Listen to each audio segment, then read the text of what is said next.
Hi, I'm Michael, CEO and co-founder of BeeOdiversity, where we create value with bees and biodiversity. Biodiversity is not only about plants and animals. It's also about regulation services, such as water regulation, about support services, such as soil formation, about supply services, such as crop production. So these services generate economical services, such as beer production. And these ecosystem services are worth $125 trillion per year. So biodiversity is the keystone of our society. But we're destroying our biodiversity.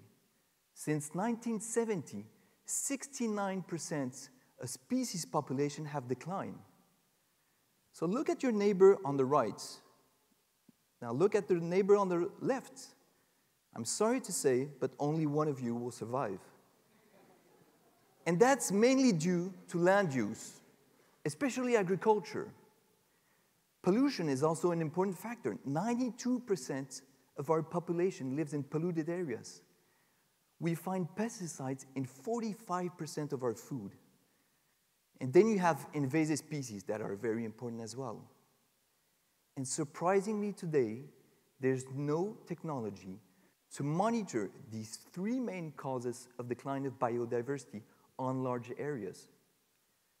That's why we invested the biomonitoring solution, which is based on bees that act as natural drones.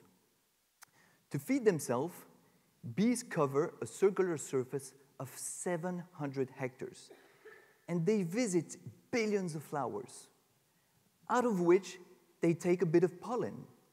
So we developed a device that is plugged on the beehive to collect a little bit of pollen on a daily basis. Why is that? Because the pollen contains the DNA of the plants and fixes air and soil pollution. So through the analysis of the pollen, we can see whatever kind of agricultural pollution there is, industrial pollution, plant diversity, and the related biodiversity. We can even trace the origin of the pollution, assess its impact on the ecosystem, and see exactly what are the issues in terms of plant diversity. So we share that very unique data to our clients so that they can take very targeted actions. Now, this is a case in Alsace, in France, where you have vineyards above ground and water catchment areas below ground that are at risk because of the use of pesticides. We managed to reduce the use of pesticides from 25 pesticides to less than 7, and to increase plant biodiversity by 400% in 3 years by sharing the data and the recommendations to local communities. So we're running a similar project with AB InBev in South Africa. This is the Fynbos region, where you have an incredible water reserve and exceptional biodiversity, both of which are threatened by local agriculture and by invasive species that draw up on the water. So AB InBev is conducting a restoration project to eradicate those invasive species and is applying sustainable agricultural practices. And we monitor this project and these practices with the biomonitoring and with soil biodiversity analysis.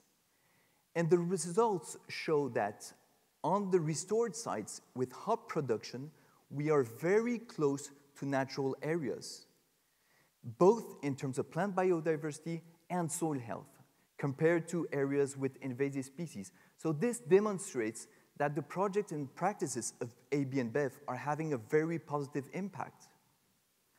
So besides the food and beverage companies, we work with water producers, with the real estate industries, recycling and mining industries, solar panel, renewable energy, smart cities, and so on. We impact positively today more than 100,000 hectares of land in 20 countries thanks to our bees. And by the way, if there's some people from Walmart here, Walmart is not the largest employer of the world. We are, with 30 million bees. But we want more, so that's why we're launching an AI platform based on our data to assess the risks of biodiversity at a site level and to suggest solutions so that everybody can act for biodiversity.